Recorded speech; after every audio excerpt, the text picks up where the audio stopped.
വളരെ പ്രധാനപ്പെട്ട ഒരു തീരുമാനം കേന്ദ്ര സർക്കാർ എടുക്കുകയും അത് കേന്ദ്ര സർക്കാർ എല്ലാ സംസ്ഥാന സർക്കാരുകളെയും അറിയിക്കുകയും അതോടൊപ്പം തന്നെ പൊതു വാർത്തയായിട്ട് പ്രസിദ്ധീകരിക്കുകയും ചെയ്തിരിക്കുന്നു.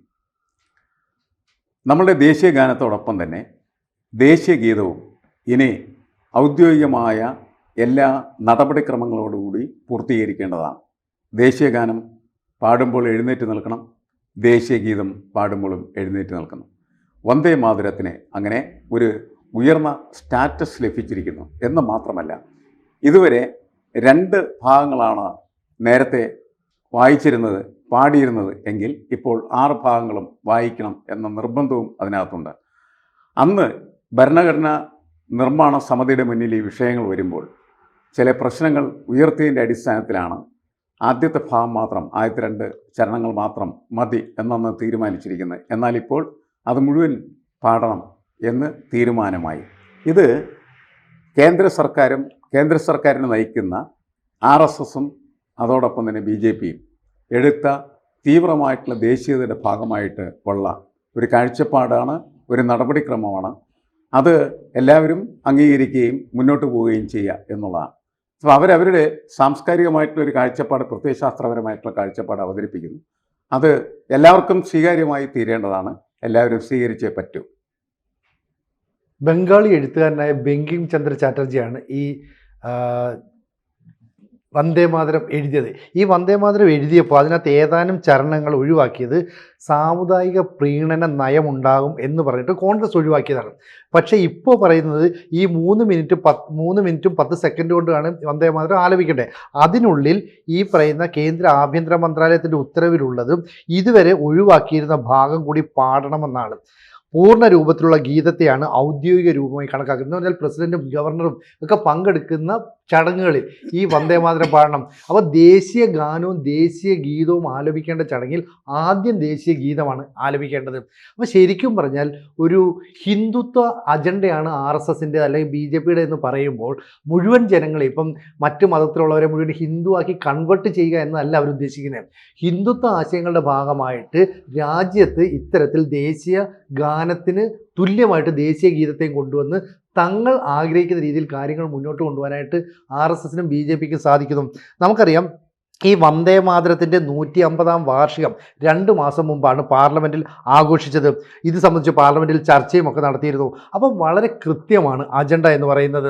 ഈ പത്മ ഉൾപ്പെടെയുള്ള ഔദ്യോഗിക പുരസ്കാര ചടങ്ങുകളിലെല്ലാം തന്നെ ഇനി വന്ദേ മാതരം ആലപിക്കേണ്ടി വരും. ഔദ്യോഗിക പരിപാടികൾക്കായിട്ട് രാഷ്ട്രപതി, ഗവർണർ, ലഫ്റ്റനൻറ്റ് ഗവർണർ എന്നിവർ എത്തുമ്പോഴും തിരികെ പോകുമ്പോഴും ഇത് ആലപിക്കണം. എന്നാൽ സിനിമാ തിയേറ്ററിലോ അല്ലെങ്കിൽ ഡോക്യുമെൻ്ററി പ്രദർശിക്കുമ്പോഴോ ഒക്കെ വന്ദേ മാതരം കേട്ട് ആരും എഴുന്നേറ്റിരിക്കില്ല. അല്ലാത്ത സമയത്ത് എങ്ങനെയാണോ ജനഗണമന പാടുമ്പോൾ എഴുന്നേറ്റ് നിന്ന് അതിന് ആദരവ് കൊടുക്കേണ്ടത്, അതിന് സമാനമായ ആദരവ് കൊടുക്കണം. അപ്പം മതപ്രീണനം കൊണ്ട് ഒഴിവാക്കിയ ഭാഗം കൂടി ഉൾപ്പെടുത്തി എന്ന് പറയുമ്പോൾ കേന്ദ്ര സർക്കാരിന് കൃത്യമായ അജണ്ട ഇതിന് പിന്നിലുണ്ട് എന്നല്ലേ മനസ്സിലാക്കേണ്ടത്? തീർച്ചയായിട്ടും. അതുകൊണ്ട് തന്നെയാണ് ഇത് വിവാദപരമായി മാറുന്നത് എന്ന് നമ്മൾ മനസ്സിലാക്കേണ്ടതാണ്. കാരണം വന്ദേ മാതരം എന്നത് ഇന്ത്യയിലെ ജനങ്ങളുടെ മനസ്സുകളിലേക്ക് തന്നെ അതിശക്തമായിട്ടും തീവ്രമായിട്ടും കടന്നു വന്നത് എനിക്ക് തോന്നുന്നു AR റഹ്മാൻ്റെ ഒരു സിനിമയിലെ ഗാനം എന്ന നിലക്കാണ്. നമ്മളെല്ലാവരും ഇങ്ങനെ വളരെ ആഗ്രഹത്തോടും ആവേശത്തോടും കൂടി ആ വാക്കുകൾ ഇങ്ങനെ ഉച്ചരിക്കാനായിട്ട് തയ്യാറാവും. അന്നൊന്നും ആ പ്രശ്നം ഉണ്ടായിരുന്നു. ഒരു ആൽബമായിട്ടാണ്, അതൊരു ആൽബമായിട്ടാണ്. അപ്പോൾ എല്ലാവരും അത് പാടുമായിരുന്നു. എല്ലാവർക്കും വളരെ സ്വീകാര്യമായിട്ടുള്ള എല്ലാവരും അതിനൊപ്പമായിരുന്നു. പക്ഷെ അതിൽ 2 ചരണങ്ങളേ ഉണ്ടായിരുന്നുള്ളൂ. ഇപ്പോൾ 6 ചരണങ്ങൾ വരുന്ന സമയത്ത് അതിൻ്റെ അകത്ത് സിനേജി സൂചിപ്പിച്ചതുപോലെ ചില ഹിന്ദുത്വ അജണ്ടകൾ കൂടി അതിൻ്റെ അകത്ത് കടന്നു വരുന്നു എന്നുള്ളതാണ്. BJP അതിന് പറയുന്നൊരു കാര്യം എന്താണെന്ന് വെച്ചാൽ അന്ന് കോൺഗ്രസ് ഇത് മാറ്റിയത് ന്യൂനപക്ഷ പ്രീണനത്തിൻ്റെ ഭാഗമായിട്ട് തന്നെയായിരുന്നു എന്നുള്ളതാണ്. രവീന്ദ്രനാഥ് ടാഗോർ പറഞ്ഞിട്ടാണെന്നും പറഞ്ഞിരുന്നു. അങ്ങനെ അതിൻ്റെ ഭാഗമായിട്ട് അങ്ങനെയുള്ള അഭിപ്രായ പ്രകടനങ്ങളൊക്കെ ഉണ്ടായിട്ടുണ്ടാവും. കാരണം ചർച്ച നടക്കുന്ന സമയത്ത് അതിലെ സാധ്യതകൾ, അതേപോലെ അത് നമുക്ക് എങ്ങനെ അസ്വീകാര്യമായി തീരാൻ പറ്റും, അല്ലെ അങ്ങനെ വരും എന്നൊക്കെ ആലോചിച്ചിട്ട് തർക്കമില്ലാത്ത, അസ്വസ്ഥയില്ലാത്ത രീതിയിൽ അത് പോകാൻ വേണ്ടിയിട്ടാണ് ഈ ആദ്യത്തെ 2 ചരണങ്ങൾ മതി എന്ന് തീരുമാനമെടുത്തു. ഇപ്പോൾ അത് 6 ചരണങ്ങൾ നമ്മളതൊക്കെ പാടും. കുറേ കഴിയുമ്പോൾ ആ പ്രശ്നങ്ങളൊക്കെ, ഈ നമ്മളിപ്പോൾ ഉയർത്തിപ്പെടുന്ന ഈ അസ്വസ്ഥതകളൊക്കെ ആളുകൾക്ക് ഇല്ലാതാവും. കാരണം ദേശീയ ഗാനം എന്ന് പറയുന്നത് എത്രയോ ശക്തമായിട്ടുള്ള രീതിയിൽ നമ്മുടെ ദേശബോധവുമായി, നമ്മുടെ നാഷണാലിറ്റിയുമായിട്ടൊക്കെ ഇഴുകിച്ചേർന്ന് നമ്മളിൽ നിറഞ്ഞു നിൽക്കുന്ന ഒന്നാണ്. അതേപോലെ വന്ദേ മാതരവും കുറച്ച് കഴിയുന്ന സമയത്ത് നമ്മളുടെ ജീവിതത്തിൻ്റെ ഭാഗമായി തീരുകയും നമ്മുടെ നാഷണാലിറ്റിയുടെ ദേശീയതയുടെ ഭാഗമായി തീരുകയും ചെയ്യും. പക്ഷേ അതിനകത്ത് ഈ ഹിന്ദുത്വ അജണ്ട ഒളിച്ചു കിടത്താനായിട്ട് BJP നടത്തുന്ന ശ്രമം മാത്രമാണ് അതിലെ ഒരു എന്താണ് പ്രതിഷേധ സ്വരമായിട്ട് നിൽക്കുന്നത്. കുറച്ച് കഴിയുമ്പോൾ അതൊക്കെ മാറി സ്വാഭാവികമായിട്ടും അതിനെല്ലാം സ്വീകരിക്കുന്ന തരത്തിലേക്ക് ഇന്ത്യ മാറിത്തീരും എന്നുള്ള കാര്യത്തിൽ തർക്കമില്ല എന്നാണ് എനിക്ക് തോന്നുന്നത്. പ്രധാനപ്പെട്ട ഈ വിഷയത്തിന് അതിപ്പോൾ ദേശീയ ഗീതവും ദേശീയ ഗാനവും അല്ലേ? അതെ. അപ്പം ഇതിനകത്ത് ഒരു അജണ്ട എന്ന് പറയുമ്പോൾ അത് അജണ്ട ഉണ്ട് എന്നുള്ള രീതിയിലേക്ക് ഒരു ദേശീയ ഗീതത്തെ ആദ്യം തന്നെ കൊണ്ടുവന്ന് അങ്ങനെ മാറ്റി നിർത്തുകയാണ്. അതായത് നമ്മൾ വ്യക്തമായിട്ട് അത് ഇഴകീറി പരിശോധിച്ചാൽ അതിനകത്ത് ഈ പറയുന്ന പോലെ ഒരു മതത്തിൻ്റെയോ അല്ലെങ്കിൽ ജാതിയുടെയോ അല്ലെങ്കിൽ മറ്റു രീതിയിലേക്കുള്ള ഒരു അവരെ മോശക്കാരാക്കുന്ന രീതിയിലേക്കുള്ള കാര്യങ്ങൾ ഉണ്ടോ എന്ന് നമ്മൾ പരിശോധിക്കുമ്പോൾ വ്യക്തമായിട്ട് കണ്ടെത്താൻ സാധിക്കുന്ന ഒരു അല്ല, ഇത് പ്രചരണത്തിന്റെ ഭാഗമായിട്ട് അങ്ങനത്തെ ഒരു ടൂളാക്കി മാറ്റിയതാണ്. അതെ അതെ. അല്ലെങ്കിൽ അതിനകത്ത് പ്രശ്നങ്ങളൊന്നും ഉണ്ടാവില്ലേ? RSS എപ്പോഴും പറഞ്ഞൊരു കാര്യമല്ല, RSS ഇന്ത്യയെ ഒരു ഹിന്ദു രാഷ്ട്രമാക്കി മാറ്റാൻ പോകുന്നു. ഇതാണ് പ്രതിപക്ഷ പാർട്ടികളെല്ലാം ഉന്നയിക്കുന്ന ആരോപണം. RSS അതിന് കൃത്യമായ മറുപടി നൽകിയിട്ടുണ്ട്. ഇന്ത്യയെ ഹിന്ദു രാഷ്ട്രമാക്കി മാറ്റിയല്ല, ഇന്ത്യ ഹിന്ദു രാഷ്ട്രമാണ്. എന്ന് വെച്ചാൽ മറ്റു മതസ്ഥരെ മതം കൺവേർട്ട് ചെയ്തിട്ട് ഹിന്ദു മതത്തിലേക്ക് കൊണ്ടുവരണമെന്നല്ല.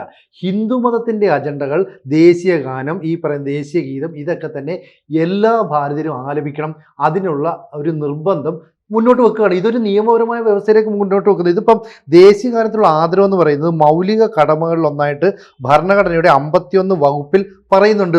എന്ന് പറയുന്നത് പോലെ ഇനി ഈ ജനഗണമനയൊക്കെ ആലപിക്കുന്ന സമയത്ത് എഴുന്നേറ്റ് നിന്നില്ലെങ്കിൽ അത് അറസ്റ്റ് ചെയ്യപ്പെടാവുന്ന കുറ്റം തന്നെയാണ്. വന്ദേമാതരം അതിന് സമാനമായ കാര്യങ്ങളിലേക്ക് വരികയാണ്. മാത്രമല്ല പ്രധാനപ്പെട്ട പരിപാടികളിലൊക്കെ തന്നെ ഈ വന്ദേമാതരം ആലപിക്കണമെന്ന് ആവശ്യപ്പെട്ടുകൊണ്ട് കഴിഞ്ഞ മാസം 28-ന് തന്നെ കേന്ദ്ര ആഭ്യന്തര മന്ത്രാലയം സംസ്ഥാനങ്ങൾക്ക് മാർഗനിർദ്ദേശം അയച്ചു. മന്ത്രിമാർ പങ്കെടുക്കുന്ന ചടങ്ങുകളിലും വാദ്യോപകരണങ്ങളുടെയോ അല്ലാതെയോ വന്ദേമാതരം ആലപിക്കാം. ഇനി സ്കൂളുകളിൽ വിദ്യാർത്ഥികൾക്ക് വേണമെങ്കിൽ വന്ദേമാതരം ആലപിക്കാം. ഇത് നിർബന്ധമാക്കിയിട്ടില്ല. പക്ഷെ അടുത്ത ഘട്ടമായിട്ട് അല്ലെങ്കിൽ ഘട്ടം ഘട്ടമായിട്ട് അങ്ങനെയും ചെയ്തുകൂടെ? അല്ല, അത് നിർബന്ധമാകും. കാരണം ദേശീയ ഗാനം എങ്ങനെയാണോ നമ്മളിപ്പോൾ നിർബന്ധമായിട്ട് സ്വീകരിച്ചു കഴിഞ്ഞിരിക്കുന്നത്, അതുപോലെ തന്നെ വന്ദേമാതരവും നിർബന്ധമായിട്ട് സ്വീകരിക്കപ്പെടും. അതിൽ അത്ര വലിയ പ്രശ്നങ്ങൾ ഇല്ല എന്ന് നമുക്ക് പൊതുസമൂഹത്തിൻ്റെ മുന്നിൽ ചർച്ചയ്ക്ക് വെക്കേണ്ടി വരും എന്ന് തന്നെ ഞാൻ കണക്കാക്കുന്നു. കാരണം ഇത് ഈ പഴയ കാലത്തുണ്ടായിരുന്ന പ്രശ്നങ്ങളെ കുത്തിപ്പൊക്കി പുതിയ കാലത്ത് അതെങ്ങനെ ഉപയോഗിക്കണം എന്ന് വളരെ ബോധപൂർവം BJPയും RSS ഒക്കെ ചിന്തിക്കുന്നതിൻ്റെ ഫലമായിട്ടാണ് അത് ആ രീതിയിൽ വരുന്നത്. ഇതെല്ലാം മുഴുവനും നേരത്തെ തന്നെ ഉണ്ടായിരുന്നെങ്കിൽ അതിനകത്തെങ്കിലും പ്രശ്നങ്ങൾ ഉണ്ടാകുമായിരുന്നു. പ്രശ്നം ഉണ്ടാകുമായിരുന്നില്ല. ഇതിനകത്ത് ഈ പറഞ്ഞതുപോലെ പ്രശ്നങ്ങൾ ഇല്ല എന്ന് ഈ വിഷയം ഇപ്പോൾ ഇന്നലെ വന്നു. ഈ വിഷയം വരുമ്പോൾ പുതുമധ്യത്തിൽ ഈ വിഷയം വീണ്ടും പഴയ രീതിയിൽ ഇത് മാറ്റണം, ഒക്കത്തില്ല, കുഴപ്പമാണ് എന്നുള്ള ഒരു ചർച്ച വന്നാൽ മറ്റു പല വിഷയങ്ങൾക്കകത്തും വ്യക്തത വരുത്തിയതുപോലെ ഈ വന്ദേമാതരം എന്ന് പറയുന്ന ഈ ഗാനത്തിനകത്ത് ഒരു കുഴപ്പവുമില്ല. അത് ചിലരുടെ താല്പര്യങ്ങൾ, പ്രീണനങ്ങൾ, അതിൻ്റെ ഫലമായിട്ട് കോൺഗ്രസ് അടിമപ്പെട്ട് ചെയ്തതാണെന്നുള്ള രീതിയിലേക്ക് വ്യക്തത പ്രചരിപ്പിക്കാനായിട്ട് BJP ഇറങ്ങും എന്നുള്ളതിനകത്ത് തെളിവാണ്. കാരണം ഈ കോൺഗ്രസിന് പറ്റുന്ന ഒരു കുഴപ്പം അല്ലെങ്കിൽ കോൺഗ്രസിനെ പൊളിച്ചു കാണിക്കുന്നതിന് കോൺഗ്രസ് തന്നെയാണ് അവസരങ്ങൾ കൊണ്ടിട്ട് കൊടുക്കുന്നത്.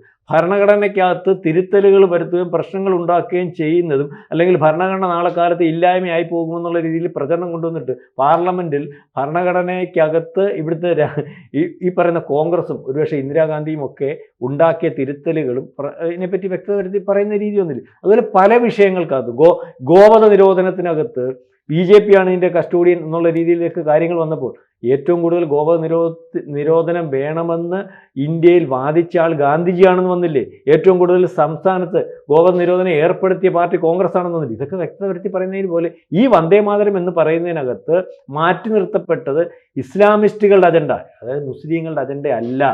കാരണം ഇതിൻ്റെ പുറകോട്ട് പരിശോധിക്കുമ്പോൾ ഇതിൻ്റെ ആൾക്കാർ ഇത് പാടണമെന്ന് താല്പര്യപ്പെട്ടവർ ആദ്യം പാടിയവരൊക്കെ മുസ്ലിങ്ങളായിട്ട് വരുന്നുണ്ട്.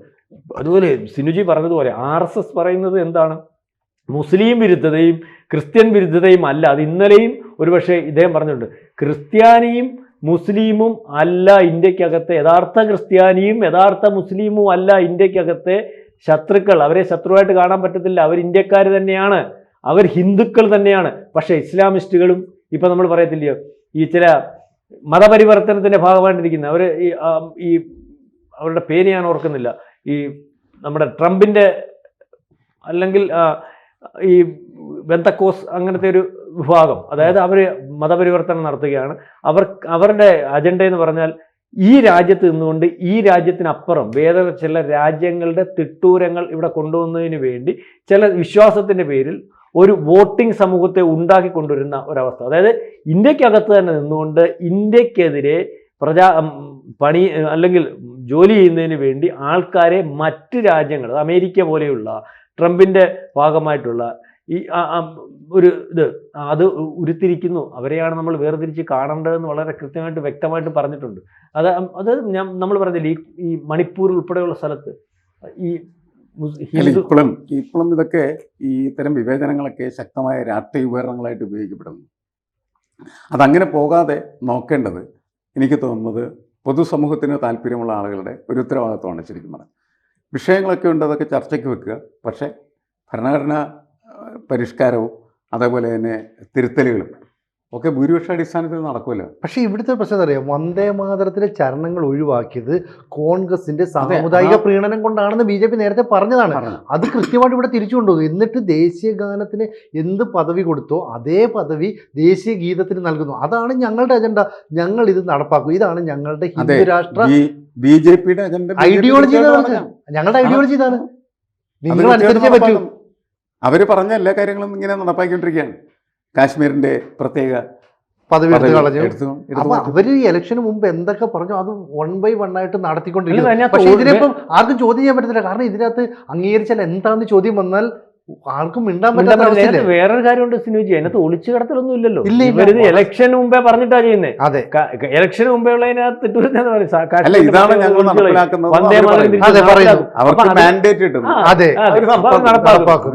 അതെ, ജനാധിപത്യത്തിൽ കൂടി അവരെ അത് പറയുമ്പോൾ അധികാരത്തിൽ കൊണ്ടുവരുമ്പോൾ അത് നടപ്പാക്കാനുള്ള അംഗീകാരം കൊടുത്തു എന്നല്ലേ എന്റെ അർത്ഥം. അപ്പൊ അത് ചെയ്യുന്നു. അപ്പം അതാണ്, ഇനി ഇതിനകത്ത് ഉടക്ക് വന്നാൽ അല്ലെങ്കിൽ പ്രശ്നങ്ങൾ വന്നാൽ അതിന് വ്യക്തത വരുത്തി അവർ പറയും. അതായത് ആ വ്യക്തത വരുത്തി പറയുന്നതോടുകൂടി കൂടുതൽ ദേശീയതയിലേക്ക് കാര്യങ്ങൾ ഉരുത്തിരിക്കാൻ BJP കഴിയുമ്പോൾ ദേശീയത സമം ഹിന്ദുത്വം എന്ന നിലയ്ക്ക്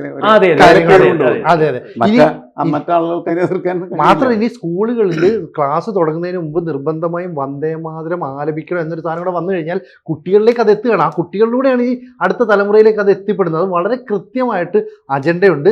അത് BJP സർക്കാരിന് നടപ്പാക്കാൻ സാധിച്ചു എന്നുള്ളത് അവരുടെ വിജയമാണ്. അങ്ങനെ തന്നെ കരുതേണ്ടി വരും അല്ലേ.